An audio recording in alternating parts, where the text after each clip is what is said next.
Huwag mo akong pigilan sa mga insertions ko. Huwag ka nang makialam sa budget. Na ginagawa ko lang ang mga utos niya tungkol sa mga insertions na sinasabi niyang hindi na raw niya makilala. Nagsabi na ipinapa-insert ng mga projects ang Pangulo na worth 50 billion pesos.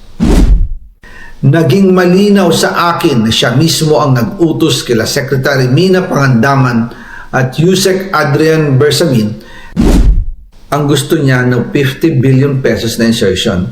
Ngunit ang sagot ng Pangulo, humingi ka ng bago or dagdag na insertions. Bakit hindi niya agad tinanggal noon pa? Kasi mismo siya ang nagbibigay ng utos. Ako mismo ang nakasaksi at nakausap ng mga taong direktang sangkot.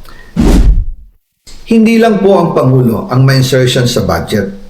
Pati po si Congressman Sandro Marcos,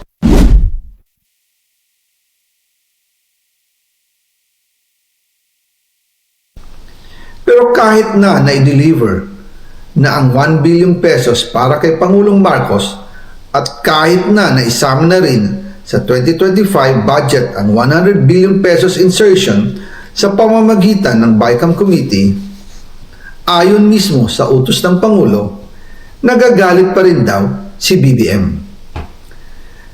Kaya noong February 2025, sumulat po ako ng isang confidential letter kay Pangulong Marcos. Doon ko ipinaliwanag na ginagawa ko lang ang mga utos niya tungkol sa mga insertions na sinasabi niyang hindi na raw niya makilala.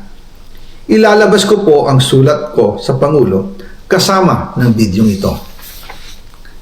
Si Yusek Jojo Cadiz ang nag-ayos ng aming meeting noong March 2025 sa 1201 Aguado Street, tapat ng Malacanang, Gate 4. Pero sa halip na kumalma ang Pangulo, lalos lang siyang nagalit. Sa halip na itanggi o linawin niya ang tungkol sa 100 billion insertion, pinagsabihan niya kami ni dating Speaker Romualdez at sa akin mismo, diretsahan niyang sinabi, huwag mo akong pigilan sa mga insertions ko. Huwag ka nang makialam sa budget.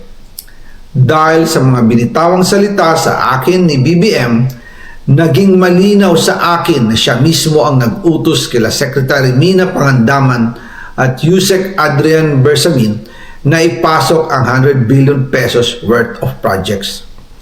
Kaya kung hindi talaga totoo na galing sa Pangulo ang utos, bakit hindi niya agad tinanggal noon pa sina Secretary Mina Pangandaman at Undersecretary Adrian Bersamin nang pinaalam ko sa kanya ang 100 billion insertions sa pamamagitan ng sulat?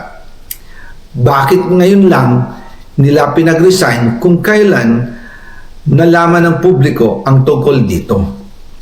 And also kinausap ako ni Yusek Jojo Cadiz at nagsabi na ipinapa-insert ng mga projects ang Pangulo na worth 50 billion pesos. And sinabi ko kay Yusek Jojo na meron ng instruction kay Secretary Mina Pangandaman at Yusek Adrian Bersamin about the 100 billion pesos insertion. And sabi niya, kakausapin niya ang Pangulo na kung pwede, doon na lang i-charge ang gusto niya ng 50 billion pesos na insertion.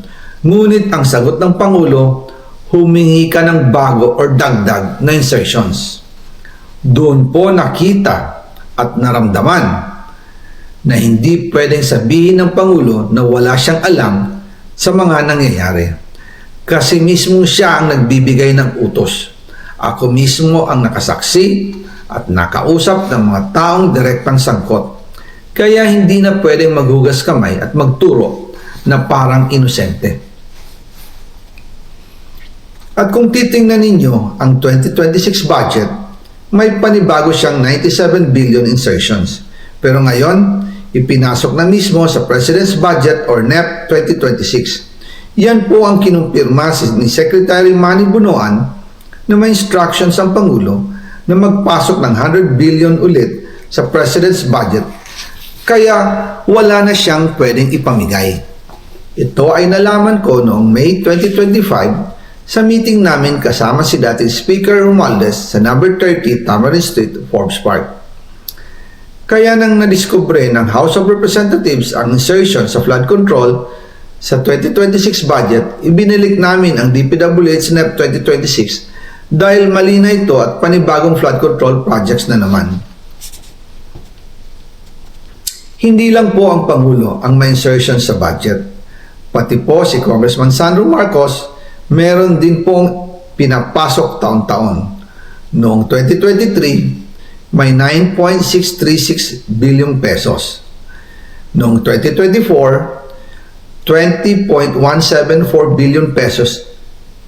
At nitong 2025, 21.127 billion pesos. Lahat-lahat, ang kabuuan ay 50.938 billion pesos. At bawat taon po, sa tuwing dumarating ang BICAM budget process, lagi po may utos si Congressman Sandro na ipasok ang mga proyekto niya. Nalaman ko na lang sa mga contractor na galit siya sa akin nung pinag-uusapan na ang 2025 GAA budget. Ang sabi daw niya, ipatatagal ako at magpa-file ng maraming kaso laban sa akin. Kasi kulang ng 8 billion pesos yung insertion na gusto niyang ipasok.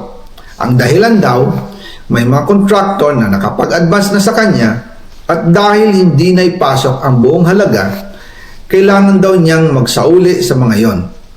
Para malinaw sa taong bayan, ilalabas ko po sa video na ito ang listahan ng mga proyekto na kasama sa mga insertions ni Congressman Sandro.